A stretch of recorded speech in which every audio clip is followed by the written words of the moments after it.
He was a disgusting insult who watched brain rot TikToks, but one day everything changes when he gets transported to another world with cheat skills, which make him the strongest mage that ever existed. Taichi was an above-average guy attending high school in modern-day Japan who had the IQ of a rice cooker and believed that Jake Paul defeated Mike Tyson fairly. Even though he was a total NPC bot, he thought that he was the main character of the story just because he had a childhood friend named Rin with mommy milkers. One day, when he was walking back from school with Rin, he suddenly realized that a weird magic circle had appeared beneath him. This absolute inbred dipshit decides to push Rin into the circle thinking it would lead her back to the kitchen. But Rin grabs onto this numbskull while they both get transported to an alternate world. Once there, Taichi opens his eyes and finds himself laying in green plains. He finds Rin laying in the distance and wakes up before wondering where they were. They check their phones and notice that they ain't getting any signals or internet. They wonder what kind of backwater place doesn't have a mobile network nowadays, and Taichi thinks that they might not even be on Earth. He says that the magical circle that they saw before arriving here wasn't some sort of CGI effect and all this is definitely real. Rin says that it's not possible, but then they hear the voice of a giant monster which looks like a massive black stallion with monstrous horns and eyes. The horse jumps over them, but Taichi grabs Rin and dodges sideways just in time to not get squashed. He tells Rin to run and get away from him as far as possible, because it's better for one to die here instead of both of them, and then rushes forward to taunt the massive beast to get its attention. He calls the big monster a cotton picker and asks if its massive schlong was just for show before making it chase after him. It looks like this is the end for him, but just then an air blade attack comes from the side and hits the monster in the neck. A brown baldy suddenly comes out from nowhere and compliments Taichi on his taunting skills before charging ahead to strike the horse with his sword. The monster fights back by spewing flames from its mouth, but then a black magic-infused arrow flies out of a bush and hits the beast in its leg. After that, an ugly loser walks out of the bush and says that these obsidian horses are really tough, and that using a mithril arrow was the right call. Finally, Small Mage finishes the hunt by burning the monster with a flame attack. The group introduces themselves as Barada, Riculta, and Magilla, and says that they are part of the Adventurers Guild and were hired to hunt these obsidian horses to cull the number of monsters in this area. Seeing all this, Taichi confirms that they are in a fantasy RPG-like world, and they will have to find a way to survive here. Later that night, they all sit down around a campfire and the adventurers ask them where they were from and what they were doing there. They notice that Taichi and Rin aren't comfortable sharing this information and try to ease them up by saying that they won't abandon them in these dangerous plains and would escort them to the nearest town called Aspire because helping others is part of their job. They also advise them that traveling without weapons is dangerous, especially in this area, as the number of monsters is on the rise and they have received multiple reports about wagons getting attacked and people disappearing in recent times.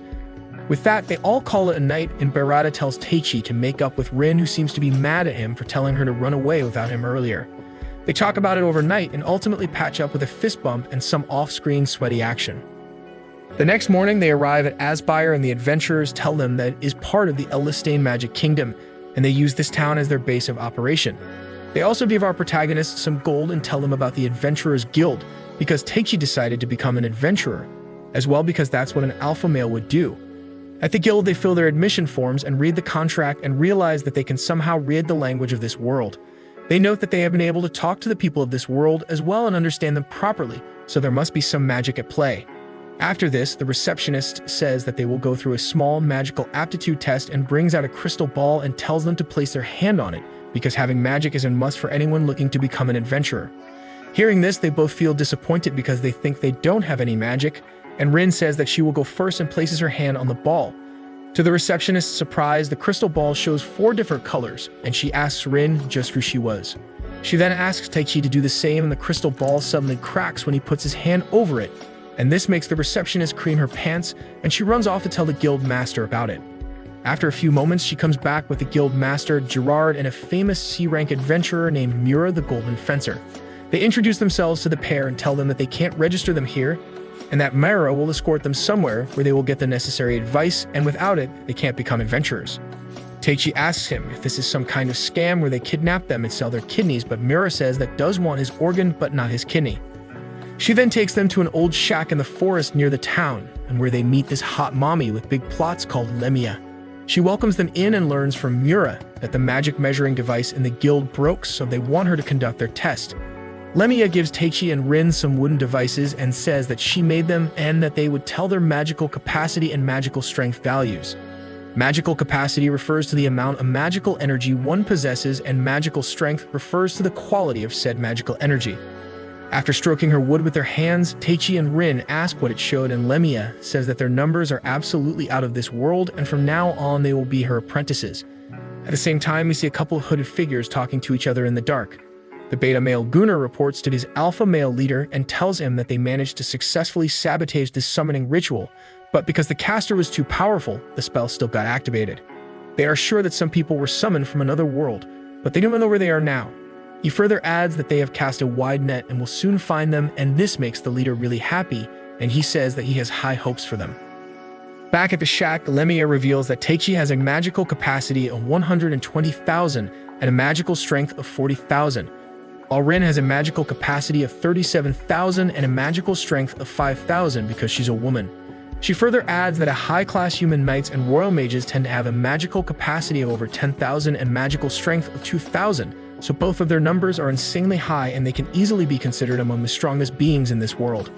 Lemia also says that she's the strongest mage in this kingdom, and even she has a magical capacity of 43,000 and magical strength of 6,000, and Myra's capacity and strength are 3,500 and 3,800 respectively. She then tells them that they possess incredible power, but without training they can end up harming themselves and everyone around them, and that's why she wants them to become her apprentice. Besides that, if they master their powers, they will be well above S-ranked adventurers and top royal mages. She then looks at Teichi and says that if he trains properly, he might even be able to wage wars against nations on his own and become a king. And if he does that, he can have all the wealth and women in this world while showing him her massive plots. Rin notices Teichi's rocket rising in his pocket and tries to make him go blind, while Lemia tells Mura that it will be worthwhile training these Gunnars. The next day, Lemia starts the morning by feeding them a massive breakfast and explains the basics of magic. She says that there are two ways of utilizing magic, and those are by casting magical spells and using sorcery. To use magical spells, one must chant special incantations to lend their magical power to the spirits who use it to materialize different spells. On the other hand, a sorcerer makes a master and servant contract with a spirit and makes them do their bidding, which makes it that much stronger than normal magic. She further reveals that there are 4 basic elements including fire, water, earth, and wind. Mages are normally able to use only a single type of element, but in some cases, there are special mages like Mura who can use 2 elements like fire and earth, or herself who can use 3 elements, except earth. She then adds that Rin is an even rarer case who can use all 4 elements. On the other hand, they don't know what elements Teichi can use, but Lemia says that until he finds a spirit to form a contract with, she will focus on training his fundamentals. Ash also tells him that in the past, sorcerers have used light, dark, and time-space magic, and if he masters his powers, he will become the strongest mage in the world. After that, they all go to the forest, and Lemia shows Teichi how to focus his magic in his hands to perform physical enhancement. Teichi practices hard to master the technique, and while doing so, he hears a girl's voice telling him good luck. He wonders where it came from, but he seems to be the only one who heard it. Meanwhile, Myra mentors Rin and teaches her the basics of casting spells. She tells her that to cast spells, one needs to have a clear imagination. Rin immediately learns to cast a fire spell and then even modifies it to blue flames by imagining burning gas instead of wood. This surprises Mura a lot because that's the first time she has seen such a flame, and she calls Rin a prodigy. Later that afternoon, Rin comes to check up on Teichi, who feels quite defeated after doing a lot of hand practice. Seeing him like this, she decides to cheer him up, so Teichi decides to give it another shot and tries to focus his magic in his right hand. While doing so, he hears the same childish voice, giving him some tips on how to do it, and this helps him succeed as his hand starts glowing like a light bulb. He asks Rin if she heard the voice and wonders if it's a ghost or something, which makes Rin spooked. After that, they both walk in to have dinner, and Lemia praises them on their progress. She tells Mura to keep looking after Rin and tells Teichi to work on his left hand next and keep practicing until he can perform a full body enhancement. She says that until they find his attribute, this will be his main way of fighting, which suits him quite well being the Giga Chad he is. Later that night, Mira walks up to Lemia and asks her about the 2 newcomers. Lemia says that she will train them to the point where they can fight decently in 3 weeks because they should be able to fend for themselves in the upcoming war. She thought that the troubles of the capital won't bother her so far away, but it looks like things are going to get ugly quite soon. After a few weeks, we see Teichi and Rin taking a physical test to see how far they have come. Teichi fights a bunch of fen wolves while Rin cooks up a horde of rabbit monsters. Teichi is now able to control the amount of magical power he puts in his fists, and Rin is now able to cast basic spells without incantations while using multiple elements at once. While they are at it, Lemia and Mira look over them from a cliff and talk about how strong they have grown in such a short amount of time. Just then, they notice the pair facing an obsidian horse, but unlike their first encounter, now they are much stronger and able to take down the beast pretty easily and have it for dinner. Later that night, they all celebrate Teichi and Rin passing the graduation test, and Lemia tells them that they will be moving to Aspire the next day and taking their first job as adventurers. She also tells them that according to her, they are called the Lost Ones, which are people who come here from other worlds. She says that sometimes it's as a result of an accident, and at others they get summoned by a sorcerer capable of using space-time magic. This makes Teichi and Rin really surprised, and they ask her how she knew that, and she says that their abnormal amount of magic and occasional use of new words gave them away, and that's why she decided to take them as her apprentice, so they don't end up getting used by evil people. As for the reason why they were summoned here, they will have to ask the sorcerer himself, but there are only a few sorcerers capable of using time-space magic in the whole kingdom. Teichi says that that's a good thing as it will narrow down the people they will have to search, and says that they can easily track them down, clear any misunderstandings, and go back to their world. Lemia says that it might be possible but wonders if it would play out as easily. After dinner, Teichi sits down with Rin and they talk about everything that has happened since they came to this world. Teichi says that they will work as adventurers, make good money, and establish themselves, and then use their influence to find the sorcerer who summoned them here and have them send them back to their world. Rin also feels hopeful, and they both call it a night with some off-screen action. After that, Tasti looks at his white hand and wonders if he really has the power to destroy Rin's massive nations, but then he hears the same voice from before which tells him that they will be able to meet soon and that she is looking forward to it. Teichi asks her who she was and what she meant by that, but the voice simply ignores him and flies away while laughing like an annoying bitch. A couple of weeks later, we see Teichi wake up in his bed after having a dream about the same voice. We find out that they moved to Aspire and registered as adventurers before joining up with a group of adventurers who saved them on their first day. Since then, they have been doing minor E-ranked missions and have been slowly growing stronger by learning new things about this world. Rin uses most of her time studying at the library and learns all sorts of things about this world. She learns that this world is called Altia, and the kingdom they are currently in is part of the Western continent and possesses the most advanced magic in the world.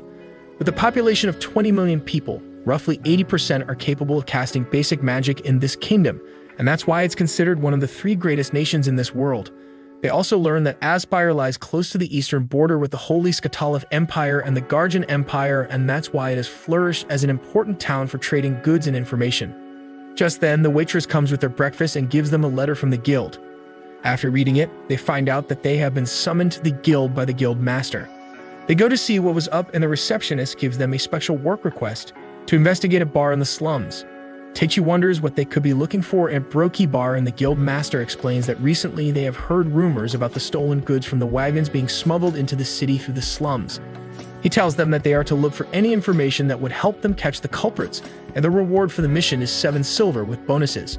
Teichi asks if it will be alright for them to take a D-ranked mission, and the guild master says that if they can clear it, they will be promoted to D rank. Besides that, this quest has been failed 2 times already, and if they fail it the 3rd time as well, then the guild will have to pay extra fees for their wrong assessment. Teichi calls the short man stingy, but he says that he's sure of their skills because they are Lemia's apprentices and sends them off.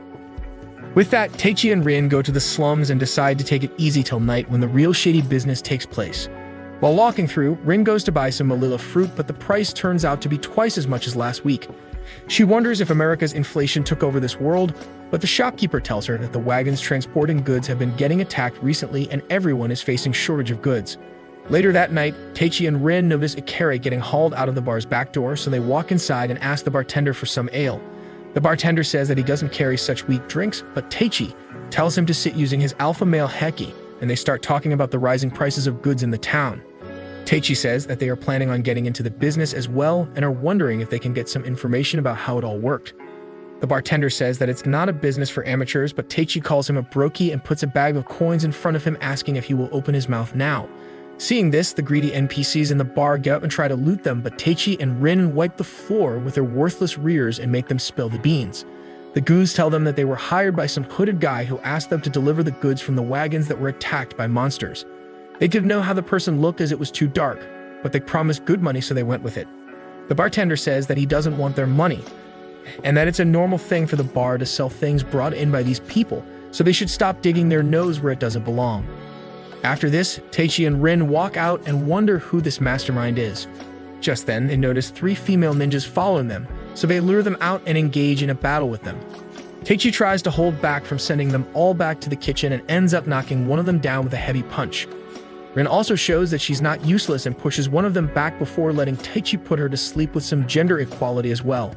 After that, they both face the last assassin and ask her if she was ready to surrender, but the first ninja wakes up and throws a smoke bomb and they both escape from the scene, using that leaving their unconscious comrade behind.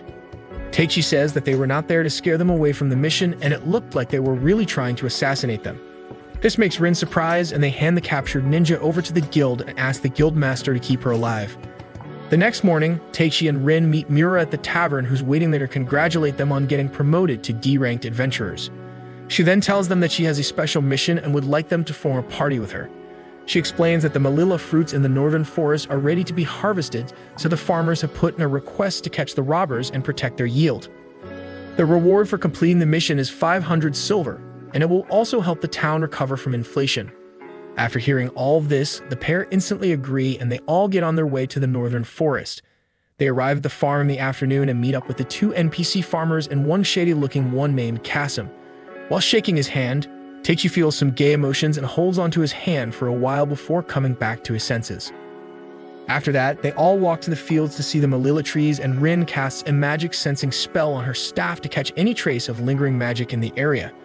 She eventually comes across a signal which shows her that a massive monster is on its way to the fields and they all take their positions to fight it. After some time, we see a massive ogre with some orcs coming out of the forest and facing the group with their weapons. Being the alpha male in the group, he tells Miura to take care of the 3 small fries and tells Rin to provide support while he takes care of the massive monster himself. He thinks that using level 35 enhancement would be good enough for the job and ends up one-shotting the ogre with a heavy punch to its face. Later that night, Miura sits down with Teichi and Rin and tells them that orcs and ogres ain't normal in this region, so this must be a part of someone's scheme. They decide to lay down a trap for them and show them that they are not to be messed with and call it a day. In the meantime, we see a hooded girl surrounded by a bunch of dead bodies. She uses a spell to suck the life force out of them and says that she is excited to meet the magicians while referring to Teichi and Rin, and then she vanishes away using her invisible cloak. The next morning, we see Gerard opening the assassin's cell and asking her if she has decided to speak up. On the other hand, we see Teichi and the group walking through the farm with Rin using her magic detection spell to locate the robbers. They eventually come across a bunch of footsteps and follow them to find a fire pit that has been recently put out. Rin says that she is detecting the presence of 3 people in the fields up ahead, and they rush forward to catch the 3 robbers red-handed. Teichi, Rin, and Miura step forward and make them surrender, and the 2 NPCs take them to the town guards and turn them over. In the meantime, Kasim thanks Teichi and the others for their help, and Teichi once again holds onto his hand for long. He says that they are really soft unlike the other farmers and asks him what his secret was. Kasim says that he's an overseer, so he doesn't use his hands a lot, but Miura adds that the orcs and ogres weren't common in this region, but somehow Kasim knew about them even though he's just a farmer. After hearing all this, Kasim starts laughing and reveals that he's the one who hired those men to steal the fruits and also the one who hired the magician to lure monsters into the fields. Teichi asks him why he did that, and he says that he did all this to lure the 3 of them here because he needs Teichi's strength to achieve his goal and wanted to test it himself. Just then, the invisible robe lady, Grammy, steps out of her invisibility and surprises Miura from behind. She tells Kasim that he's really quick to run his mouth and says that she's the magician and was acting as Kasim's bodyguard. With that, their battle begins and Miura rushes forward to clash swords with Grammy and asks her why she didn't attack her when she was invisible. She says that assassinating is for cowards and it isn't her style because she loves clashing blades and overpowering her opponents with her own strength. They both strike each other multiple times and get in a power struggle, but then Rin decides to be useful and she shoots a fireball towards Grammy. This makes Grammy jump back and she counters the spell with a wind attack. Rin follows it up by summoning a dust tornado and stuns Grammy for a while to buy some time for Miura to finish her physical enhancement. Grammy strikes through the spell with her sword, but Rin keeps the offense up and attacks her with a water and earth element combined spell. On the other hand, Teichi prepares to fight Kasim and asks him if he is planning on taking him on without any weapons. Kasim says that he would instead have him fight his frost elemental and summons an icy monster besides him. Seeing the beast, Teichi thinks that he can one-shot it with a higher level of physical enhancement, but instead of connecting with it, he simply phases through the elemental. Kasem explains that the beast doesn't have a physical form and can only be defeated with fire magic. But unfortunately for him, he doesn't seem to know how to cast any spells. Teichi tries to attack the monster with his blade, but it doesn't do anything at all. The ice elemental strikes back with some ice magic and Teichi jumps around to dodge the spells. Kasem then takes out the life energy ball that Grammy created last night and feeds it to the monster, which turns it red and gives it a massive power boost. With that, the red elemental charges forward at an insane speed and knocks Teichi back with such force that it makes him bleed from his mouth. Kasem tells him to come with him nicely like a good boy, or else he will capture the girls and tell them the reality behind the birds and the bees story. In the meantime, we see Miura and Rin struggling against Grammy, who sends Miura back with a heavy punch and strikes Rin down as well.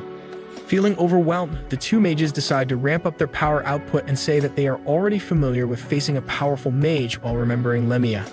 Grammy asks if they were taking her lightly so far, but Mara says that they are just going back to following their main plan, and with that, she enhances herself to level 40 and rushes forward to attack Grammy. They exchange some strikes, but then Rin charges in with a spell blade and surprises Grammy. Grammy jumps back to dodge the attack, but Miura kicks her back forward, and Rin follows up by converting her staff into a sword and forcing Grammy to block it with her sword. After that, she uses the spell blade in her other hand to strike her, and they burn a good chunk of her HP. After that, Rin casts the Dust Tornado spell and mixes gunpowder in it to make it flammable. After that, she lights the spell up with a fireball and blasts Grammy up. Grammy still manages to block most of the damage with her physical enhancement, but Myra takes this chance to strike her down with her fiery blade and puts an end to their fight. After that, they stand in front of her and tell her to surrender, but Grammy gets up while licking her blood like a pervert and says that she would love to fight them again once her wounds heal, and that she would win the next time. Just then, Kasem speaks up and tells the girls to surrender unless they want to see Teichi get pounded by his red elemental. The girls think about it for a while and feel depressed, while Teichi wonders how it ended up like this, and if he wasn't supposed to have the power to destroy nations. While cursing his weakness, he falls unconscious and hears the same voice from before in his dream. They ask him if he wants power, and Teichi says that he wants to be able to bash the stupid-looking guy's face into the ground and make him regret ever messing with them. The voice introduces herself as the wind spirit named Ariel and says that this would be an exception, and as she would be breaking rules, it might feel as painful as death, but if he still wants this power, she will lend it to him. Teichi agrees, and we see him transform into full-on avatar mode as he stands up with a thick, windy aura surrounding him. Kasem makes the red avatar charge at him once again and sends him back flying, but Teichi stands back up and says that tanking that hit felt like a kitten hit him with its paw. The red elemental then launches a flame breath attack towards him, but Teichi unleashes his other Haikyuu and strikes back with a strong wind stream that destroys both the flame attack and the red elemental in one go. Seeing this, Kasem and Grammy start running away. Teichi tries to stop them, but then he feels the pain Ariel told him about and he falls to his knees. Teichi still manages to unleash one last attack before fainting and takes Kasem's right arm out with it, officially making him the most pathetic one-armed anime character. After a few days, we see Teichi waking up in Lemia's house and wondering how he got there. Just then, Lemia walks in and he asks her the question, but then his stomach starts growling and they both head down to have a meal. Teichi ends up eating like Goku, and Lemia tells him that he had exhausted all of his magic in the last battle and was out for a whole week. She explains that normally people replenish their magic overnight, but if they use up all of it, it can put them in a coma-like state for a longer period of time to recover. She tells him that Miura and Rin brought him here when he didn't wake up after a day, and then asks him for the details of what happened in the northern forest. Teichi tells her everything, and she says that Kasem must have used a Crimson Pact on the Frost Elemental.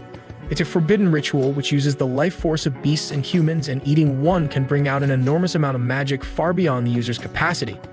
Teichi says that in that moment he really felt like he was a goner, but then he heard a voice which introduced itself as Ariel and gave him the power to fight back. Hearing this, Lemia becomes really surprised, and she gives us this fine shot of her treasure. She says that now she knows what kind of sorcery Teichi is capable of doing and explains that he's a summoner. Summoners are much like shamans who form a pact with spirits and are granted the rights to perform stronger magics based on their bond. But a key difference between them and summoners is the ability to listen to the spirits. She further adds that in this world, spirits are of the highest order, ranking even higher than dragons who are superior to humans. As such, humans ain't able to see or hear them except for summoners who can command spirits and have them cast spells for them. And because these spells are cast directly by the spirits, they are much stronger than those cast using a medium such as shamans or mages. After learning how his insane raise haki attracted his spirit and made him a summoner, he walks out to get some coffee before meeting up with the girls. He asks the waitress if she knew where they were, but she says that they haven't returned since leaving this morning. Teichi decides to find them himself and walks out, but then he runs into a couple of Discord mods ganging up on a pretty girl. He steps forward and tells them to leave her alone, and the girl uses this chance to free herself and grab Teichi's arm. She acts as if he's her lover and convinces him to play along using her massive plots. One of the Discord mods tries to punch Teichi and tells him to mind his own business, but Teichi dodges back and puts the guy to sleep using a kick to his neck. Seeing this, the other guy freaks out and he grabs his buddy, and they go back to their mom's basement. Once they are gone, the girl thanks Teichi for saving her, but he says that she looked like she could handle him herself. He points out that she was able to free herself from their grip and even managed to follow his sudden movements when he stepped back to dodge the attack. Besides that, she didn't seem fazed at all by the fact that he laid a guy down with a single kick. Hearing this, the girl tells him that it's because this is not the first time they have met and mentions that he was quite rough with her on their first meeting. This makes Teichi wonder if she's his sister from Alabama, but then she introduces herself as Anastasia and reveals that she's actually the ninja girl that he knocked out and handed over to the guild. Meanwhile, we see Kasim's boss, who calls himself the Emperor. He praises Kasim for getting all the info he got about Teichi and Rin and says that his arm was a small price to pay for that. He then turns to Grammy and says that she needs some modifications to serve him better and puts a special spell on her hand. He then gives a new side quest to Kasim and tells him that it will just be a small prank and would be a good way for him to feel less salty during the one-arm club. After giving him the mission, we see two girls entering the room asking the Emperor about the carnival. He says that it's about time they started and puts a document in a pile on the table and says that this will be Teichi's invitation to the party. Back in the town, Anastasia reveals that she has joined the guild and is now working on solving the case of smuggled goods. She tells Teichi that her investigation led her to this building, and they both raid the building to find the mastermind behind it. They come across various goons and fight their way through them to eventually make it to the room where Kasim and his boss were sitting earlier. There, Teichi finds the paper left behind by the Emperor, and reading it makes him really worried. On the other hand, we see Miura and Rin enjoying the nightlife while walking through the town's marketplace and eating some sweets. Rin seems worried about Teichi, but Miura reassures her that he's in good care with Lemia and tells her that they should focus on their mission for now. Just then, they notice getting followed by someone and wonder if they should lure them somewhere without so many people, but then a hooded kid attacks them from behind with a sword. Rin and Miura jump away and tell everyone to get out of there before facing the assassin. Miura charges her sword up and rushes forward to clash their swords while Rin water attack at the boy to clean his stinky face. After that, she prepares a wind tornado spell, but some magicians attack her from the rooftop. Rin cancels her spell and jumps close to Miura to cast a defensive barrier, and they realize that it's a 4 versus 2 battle. But then they hear Grammy's voice from somewhere, who comes out of invisibility and takes Miura down with a surprise attack to her stomach. After that, she picks her up and runs away and tells Rin that it's not her style, but the boss asked for her, so she has no choice. Rin tries to go after her, but the goons keep her busy and Grammy gets out of there. In the meantime, we see Teichi and Anastasia walking through a tunnel made by earth magic and reveal that the paper that they found in the building told them that there was a horde of 3,000 goblins enhanced with crimson packs hiding somewhere here under Aspire. They eventually come across a door at the end of the tunnel with some bones outside it, and Anastasia opens it using her lockpicking skills just in case it was trapped. Seeing her work like this, Teichi says that when he handed her over to the guild, he wished that she would continue her life clean, so now he had mixed feelings about the guild using her for their missions. Hearing these kind words makes Anastasia smile, and she tells him to call her Anna from now on, and they continue their search. Back in the town, Rin blasts away the dumb NPCs trying to stall her and turns around to find Grammy standing behind her. She congratulates her on taking care of them fast and tells her where Mira was. She also tells her that her boss was trying to feed her a crimson packed orb and says that she doesn't care if someone gets Ishikade, but they were her prey and she doesn't appreciate getting it taken by someone else. Hearing all this, Rin rushes to the building where Mira is kept and beats everyone inside to make it to the chamber where she was being held. She knocks the main spellcaster down using a wind spell and freezes everyone else with an ice binding before destroying the magic circle using earth magic and feeling Mira from her chains. Just then, the Emperor walks in alongside Kasim and congratulates Rin on rescuing her friend without slaying anyone in the process. He introduces himself as the mastermind behind all of this, and Rin prepares to fight him, but he says that he's not there to dirty his hands and tells her that a horde of 3,000 monsters is going to attack the town, so there's no point in them fighting because everything will be destroyed once they attack.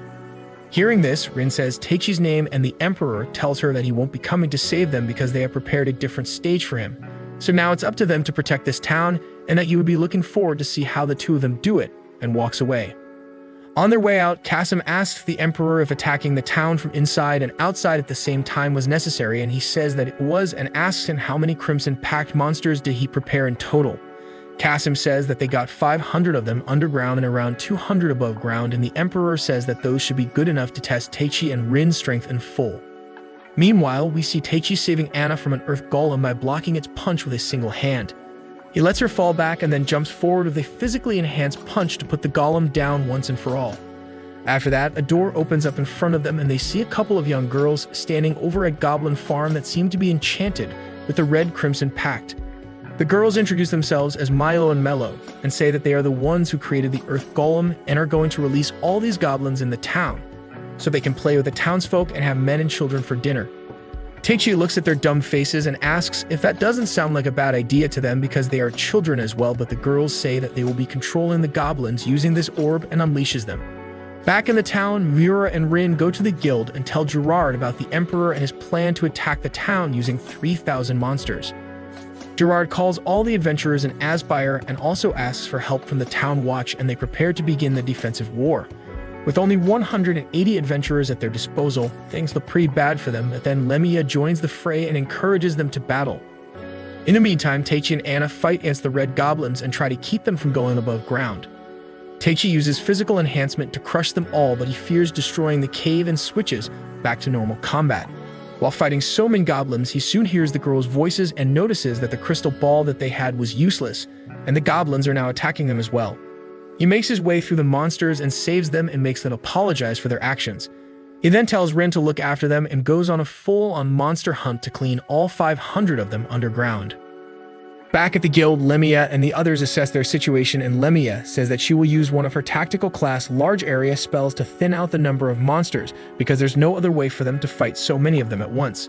But using such a spell early on will leave her mana reserves low and she won't be able to do any big attacks anymore.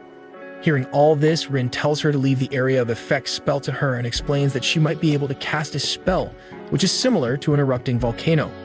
She tries to explain the science behind using steam energy to create a bomb, but it flies over their heads just like math lessons flies over mine, but Lemia says that she trusts her and lets her take care of it. The next morning, as the monsters get close to their walls, Rin starts casting her spell and begins with creating a massive hole in the ground using earth magic. She makes most of the monsters fall in and fills the basin with water before creating a giant ball of molten metal on top of them and tossing it inside. The metal cools down quickly and creates a seal on top of the hole before erupting with great force from all the steam that forms underneath. The huge explosion makes everyone surprised, and Lemia leads the counterattack, with Gerard marching the adventurers into enemy forces.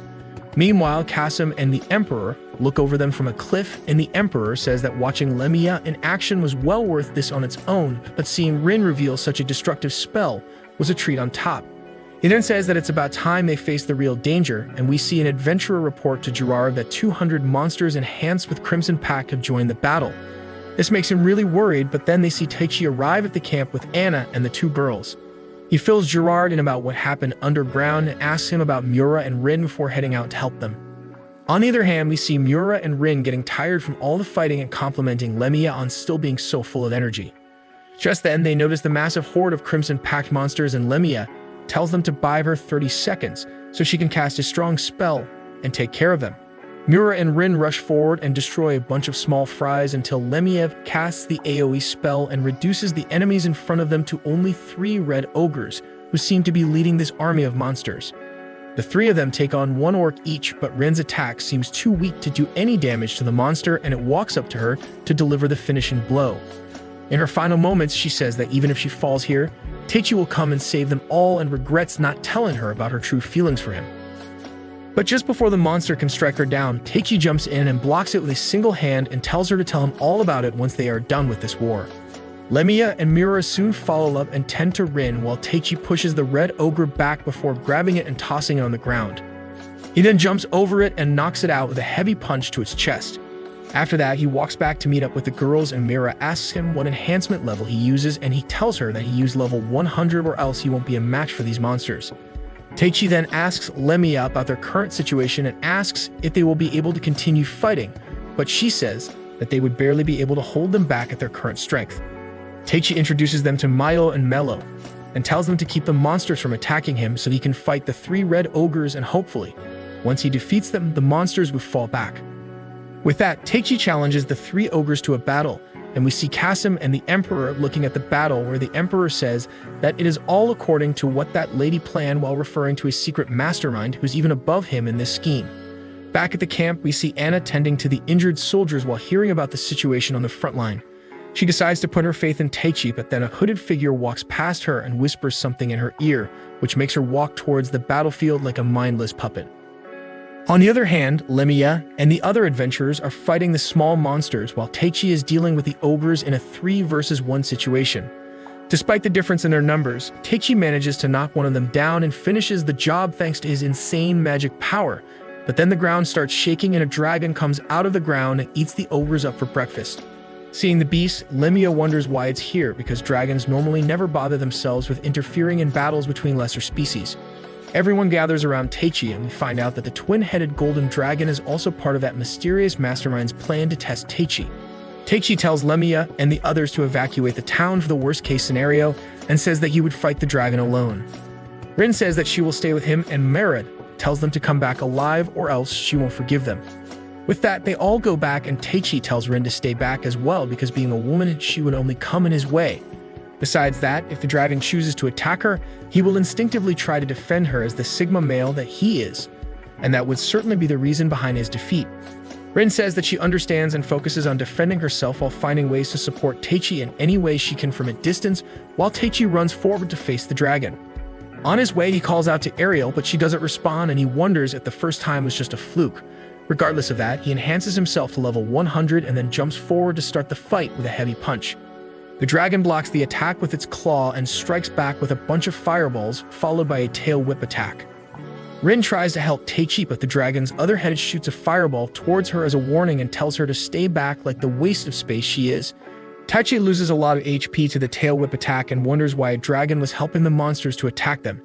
Just then, Anna walks up to him and says that she needs to fix his wounds, but Teichi asks why her dumb plots were there, and this snaps Anna back to her senses. She looks around pretty confused and wonders how she got there, but the dragon uses this chance to launch a ball of blue flame towards Teichi. Rin rushes forward to save him, but Anna pushes Teichi to the side and tanks the hit herself. The attack blows her stomach away, and in her final moments she lies in Teichi's arms and apologizes for her mistake. She recounts how he was the only one who saw her as a woman and not a tool, and asks him to become her friend if she manages to survive this, but then breathes her last and dies in his arms. Seeing her pass away makes Teichi really mad, and he starts cursing himself for not taking his powers seriously and training enough. He then calls out to Ariel and says that he knows that she is listening and tells her to give it to him. He lets out a manly roar and tells her to give it to him hard, and Ariel responds to his call and says that this was the kind of strong emotion that she was looking for from him. Teichi suddenly finds himself in a plane where he talks to Ariel, and she apologizes for not being able to give her power to him like before. She tells him that they must form a formal pact first, and to do that the summoner must call out to the spirit and ask for their power, and secondly, they must be willing to accept that power in full. After learning about this, Teichi says sorry for shouting at her, and they make the pact. With this, Teichi becomes a full-fledged summoner and comes back to his senses in the real world with this newfound power. He tells Rin to take care of Anna's body and then walks up to the dragon while telling Ariel that they will settle it with one blow. Seeing him, the dragon commends his courage, and Teichi asks the dragon about its goal and what would it take for it to withdraw from this war.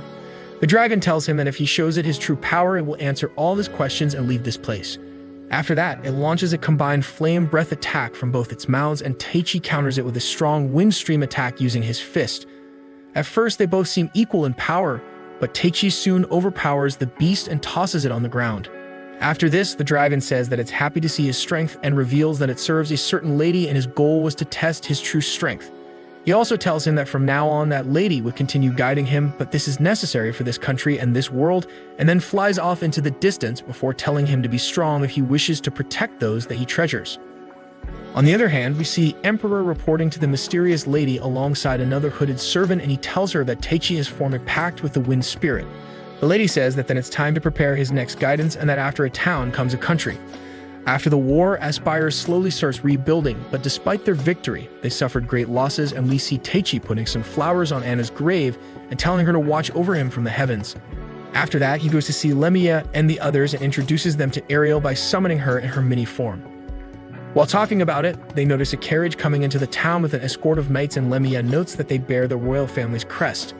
The carriage eventually stops near Lemia's house, and a purple-haired girl named Alcena walks out of it and introduces herself as the daughter of Marquis Norman and announces that she is there on behalf of King Gilmore. She says that she is there to ask them for their help and requests them to come to the royal capital when they fix with her. On their way, Lemia tells Alcena to explain the current situation of the country, and she tells them that for the last 30 years, the country has been governed by two factions, one supporting the current king and the other supporting his younger brother, Duke Dordsheim. King Gilmore gained his current position through diplomacy and by proactively reaching out to the other nations, while Duke Dordsheim is more of a conservative. According to one of King Gilmore's policies, they have sent out some of their mages to other nations, and this can affect their dominance on the map as the Magic Kingdom. The opposition has finally decided to take up arms against them, and a rebellion war is just around the corner, and they are hoping for them to help them in this battle. With that, they arrive at the capital, and Teichi notices that the place is practically a ghost town. Lemia asks Alcena if the king said anything about Teichi and Rin, and she says that he insisted on bringing them along. Just then, an arrow flies towards her, but Teichi grabs it mid-air like a Giga-Chat and saves her life. We find out that it was shot by one of the Duke's men, who reports to him about the arrival of the otherworlders in the capital. Back at the castle, Teichi and everyone else walks into the courtroom, and Alcena introduces them to the head mage, Bella, the supreme commander of their army, General Sumela, and the only daughter of the king, Princess Charlotte. Just then, the king walks in as well and commends them on their efforts in the defense of Aspire. Lemia decides to skip the formalities and asks him what was up. The king tells everyone else to leave them alone and then tells Lemia that she hasn't changed at all. It looks like they are old friends, and Lemia tells him that she will lend him a hand, but only if he agrees to her conditions. She then says that they will return to Aspire for now, and she also wants him to honestly tell them if he's the one behind summoning Teichi and Rin to this world. The king decides to bite the bullet and says that he is indeed the one who ordered for them to be summoned. Hearing this, Teichi steps forward and asks them how he could take their peaceful lives away and summon them here to slay people for him, and Myra protests in their favor as well. Gilmore says that he will take full responsibility, and then they all go to their rooms. Lemia and Miura go to talk to the generals, and Teichi and Rin talk about this new revelation. Just then, Alcena knocks on their door and says that the princess wants to talk to them. With that, Charlotte walks in and apologizes to them for the inconvenience and reveals that she's the one who summoned them to this world.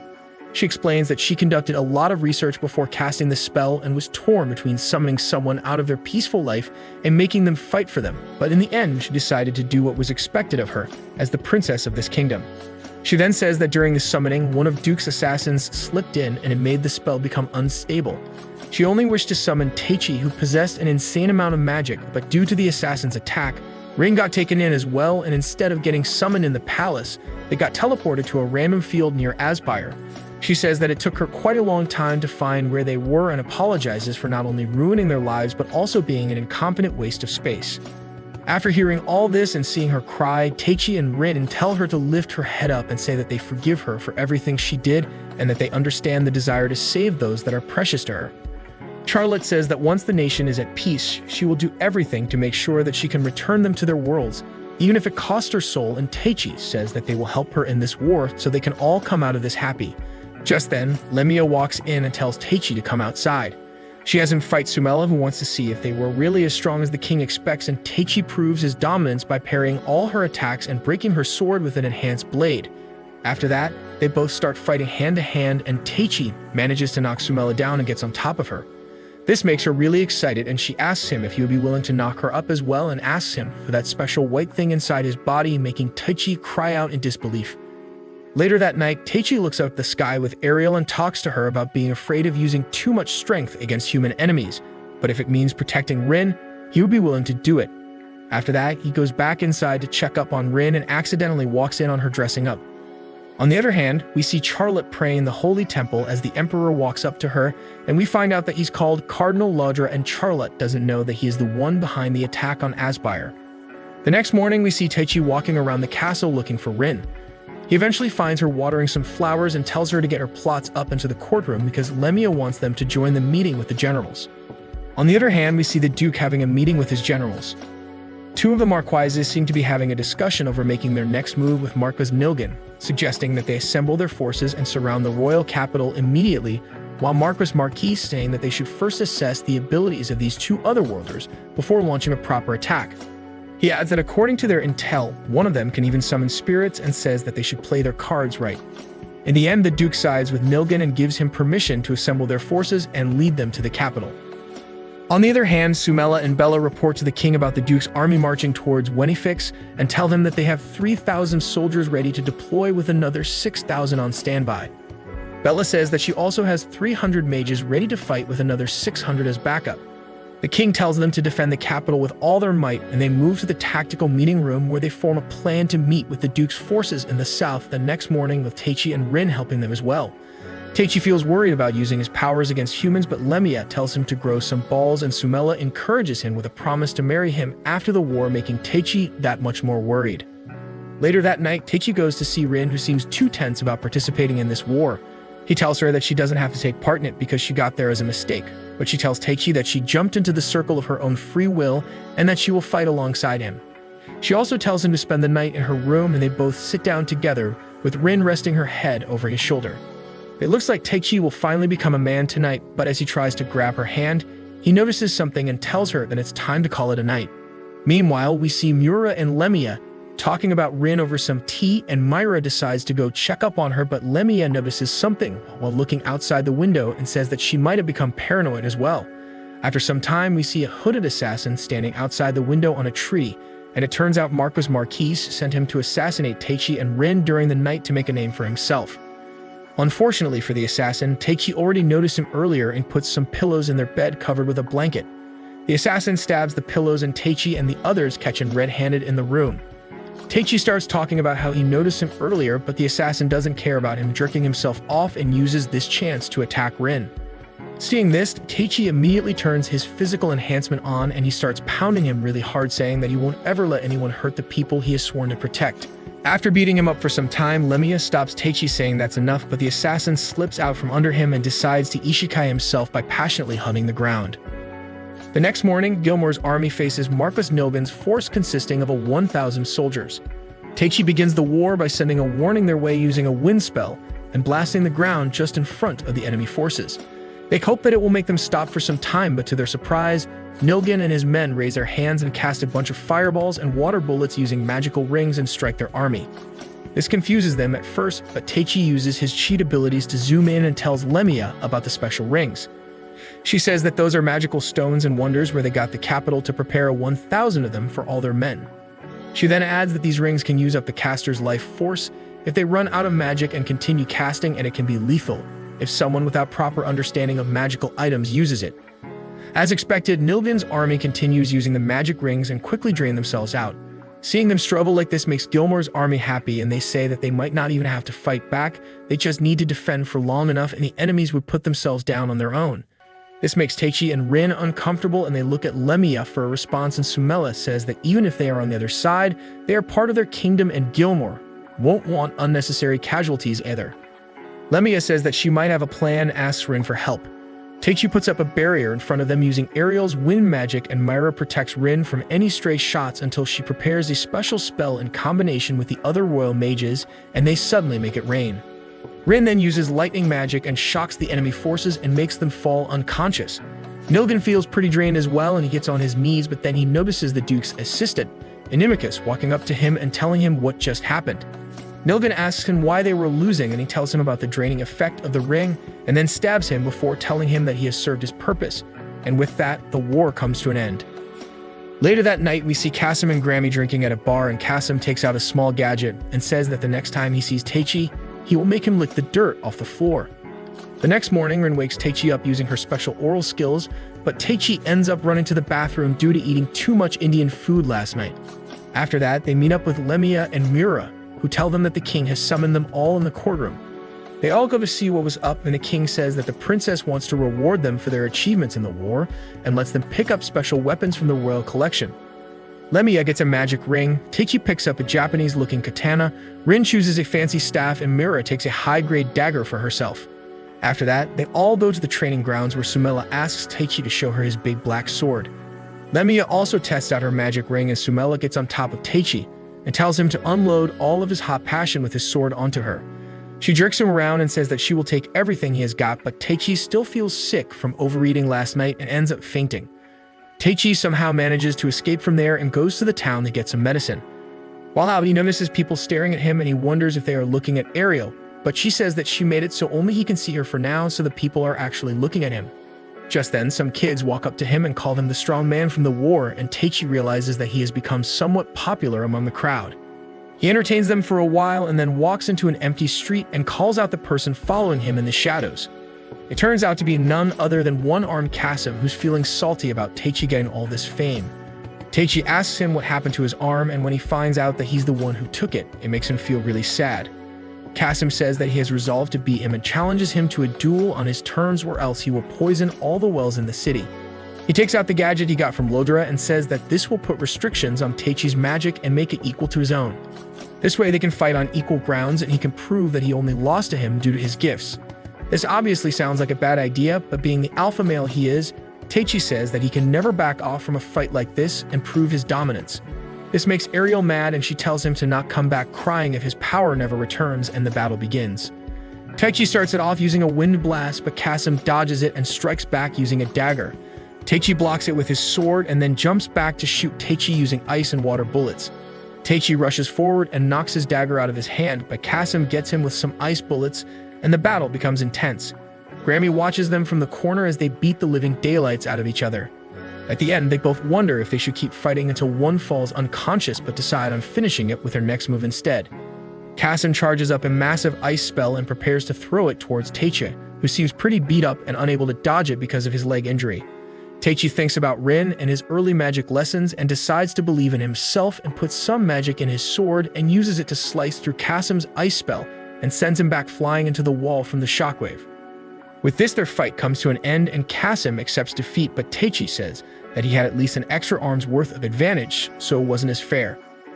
After that, Ariel asks Kasim to return Taichi's magical power, and he tells them to destroy the magical gadget to return everything to normal. But before they can do anything, the dark aura around the gadget forms itself into a shadow monster and starts attacking Taichi. Taichi tries to fight back using wind magic, but it doesn't do any damage to the shadow monster, who strikes him back with a bunch of dark bullets. Things look bad for him, but Grammy suddenly comes out of her invisibility cloak and attacks the monster. Kasim distracts it using his ice magic and tells Grammy to destroy the gadget. But even after destroying it, the monster doesn't disappear, and Kasim wonders if Lauder planned all of this as well.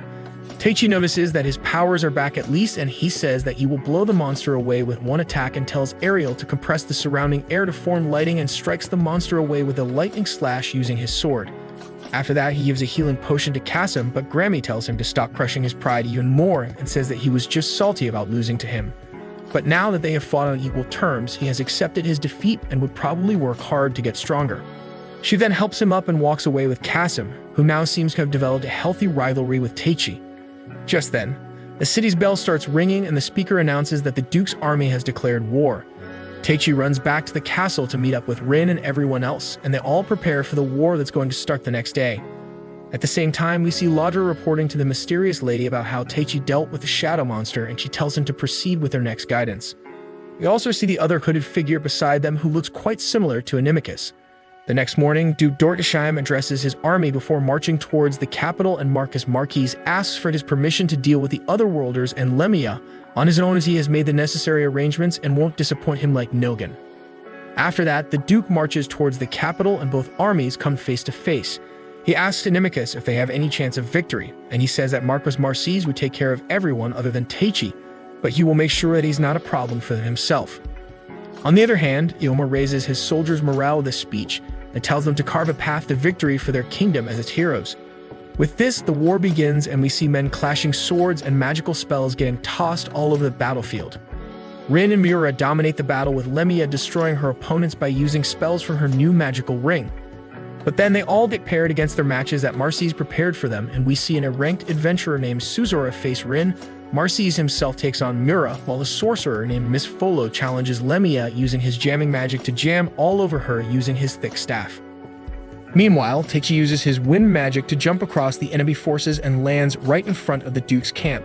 While they are talking about their battle strategy, he simply walks in and tells the Duke to surrender. Dorishan tells everyone except Animicus to walk outside, and he talks to Taichi about his proposal. Taichi says that if he tells his men to surrender right now, he will make sure that the king shows him mercy. Otherwise, he has enough power to beat him up and bring his head back to the king himself. Hearing this, Dorishan asks him why he doesn't become a king himself, and Taichi says that it would be too much of a hassle, and he doesn't want to become hated by thousands of people by becoming a dictator who does whatever he wants. Hearing this makes Dorishan laugh, and he says that growing up in a peaceful world can really change a person's view, but then he tells Taichi that it's a matter of pride and sometimes people with power must go along with their decisions even if it results in their demise. Taichi looks at his dumb face and wonders if he has gone senile like Joe Biden, while we see Animicus cooking up some dark spell behind everyone's back, which makes everyone in their army drink his dark juice. Back on the battlefield, Lemia faces Miss Folo and asks him if he's just planning on wearing her down. He attacks her using ice magic, but she blocks it by summoning flames from the earth. He then sends out a bunch of ice bullets towards her, but she blocks them using defense magic and shoots him down using a wind blade. This surprises the old mage, and he accepts his defeat and tells Lemia to finish him off, which she does using a massive fireball. At the same time, Mira fights Marcise using her flaming sword, but he knocks it up into the air and thinks that he will get to taste some elf meat tonight, but then she zooms past him and slices his neck using the dagger she picked up from the royal collection. Rin, on the other hand, seems to be having trouble finishing her opponent. Suzura keeps the offense up and forces Rin to play on the defensive. It goes on for some time, but Rin finally finishes analyzing her moves and abilities and prepares to end the battle. She prepares to strike her with a flame spell, but Suzura jumps down and strikes the earth and makes Rin fall back. Rin switches to ice magic and shoots some icicles towards her, but Suzura strikes them all away, only to realize that they were a distraction as she sees Rin on top of her with a massive fireball above her head. Rin shoots it down and takes a huge chunk of Suzura's HP down. But then they notice the fallen soldiers around them acting weird as they surround them like zombies, and Rin tells Suzura to join her if she wants to live, and they team up. Meanwhile, Taichi continues talking to the Duke about surrendering, but then Ariel notices Animicus's evil spell and she tells Taichi about it. Hearing this, Animicus starts laughing and says that his spirit would obviously realize it and reveals his true colors as the person who sparked this rebellion and made the Duke go against his own brother. He says that he prepared this battlefield with a spell called Darkness Curse beforehand, which makes everyone in his control go berserk and turn into a slaying machine. He says that he did it all for that lady while referring to the mysterious mastermind, and says that he could care less for this kingdom or their siblings' fight, and that he will turn everything to dust as his master wished. With that, he starts spreading the spell throughout the battlefield and turns into a demon as well. Back on the battlefield, we see Lemia and Bella observing the spell over their heads and explaining that it's the same spell that was used 200 years ago during the battle between their neighboring nations, the Holy Skatalav Empire and the Garjan Empire. While the battle was pretty quick, the fallen soldiers turned into berserking zombies who attacked friends and foes alike. They quickly made their way to the non-combatants as well, and at the end of it all, over 700,000 people lost their lives. This battle went down in history as the Bloody Rhapsody, and until they crush the source of this magic, they won't be able to bring everyone back to their senses. The spell will continue to spread among the living, and they will turn into mindless battle-hungry zombies as well. Things start looking bad for both armies as Lemia and the others get surrounded by hordes of these mindless puppets. They decide to fight back and hope for Taichi to save the day using his plot armor, which takes us back to the Duke's camp, where Taichi unleashes his spirit power and prepares to use a full power attack, which might result in him losing his life. He resolves to use everything this time to save his friends, but just before he can unleash all that power, Ariel stops time and says that she has been lying to him. She apologizes to him and says that she was afraid of her own power and didn't know how it would affect Taichi, and that's why she only appeared in front of him in this semi-original form. She then says that after seeing his resolve, she now believes that he's ready to experience her in her real body, and tells him her real name, which turns out to be Sylphide. After that, time starts flowing back normally, and Rin makes her way to Taichi alongside Suzura and hugs him. Taichi notices that her leg is injured and says that he will end this war now so they can return home. He then raises his hand and calls Sylphie out and uses a special spell to break the Darkness Curse magic circle. This makes everyone really surprised, and Suzura reveals that Sylphide is the name of the Queen of Spirits, and she is considered one of the 4 strongest spirits in the whole universe. With this, everything returns to normal, and Taichi says that he still needs to take care of the one behind all this and prepares to fight Animicus in his devil form. He then charges up his new power, and they both fly up in the sky to start a Dragon Ball Z-style fight. They clash against each other a couple of times before Taichi asks him about the mysterious lady. Inimicus says that she is the ruler of this world and is the one who planned everything from his birth to his summoning in this world to this day, where he unlocks his true power as a summoner. He reveals that this world is headed towards a massive war, and to protect it, they need an ultimate weapon, and Taichi will become that for them. He further adds that all these battles that he fought so far were part of the lady's plan to make him stronger, and he too is just a mere pawn in her grand scheme. Taichi asks him for her name, but Inimicus says that it's not yet time for him to know that, which makes Taichi really mad, and she says that he won't accept losing friends and so many lives over such a BS excuse. He continues punching the demon and eventually overpowers him as his rage builds up, and he starts pounding him with his punchies until he lands a heavy hit to his stomach and makes him crash down into the ground. He then stands over him, and Inimicus tells him to deliver the finishing blows, being soft is his only remaining weakness, but Taichi tells him that he left his humanity behind when he accepted this power and evaporates him using a strong lightning attack. With this, the war comes to an end, and we see Taichi waking up in the castle with Rin, Lemia, and Mira by his side. They fill him in on everything since he defeated Inimicus and Alcina, and Charlotte also runs in to ask if he was alright. Apparently he ran out of magic and was asleep for many days, but now he was considered the hero of this kingdom. The king grants them the title of the advisors to the royal army and makes them join their ranks as special forces meant to be summoned when the kingdom is in trouble. Yomar also puts his brother down for the act of rebellion, and peace returns to the kingdom for the time being. We see Taichi wondering about how he might turn into a monster as well due to this power, but Lemia reassures him that no matter how much power he gains, he will remain a human if his heart is in the right place. She cheers him up, and they all decide to return to Aspire to continue their training. Charlotte and Alcina see them off, and Charlotte promises to find a way to return them to their worlds, and Taichi tells her to take her time because they don't mind spending some time with their new friends in this world either. With that, they get on their way back to Aspire, and Taichi says that he will grow strong enough to never let any of his friends get hurt ever again, while we see the mysterious mastermind lady watch over him through her crystal ball. And that's how Season 1 of Isekai Cheat Magician comes to an end.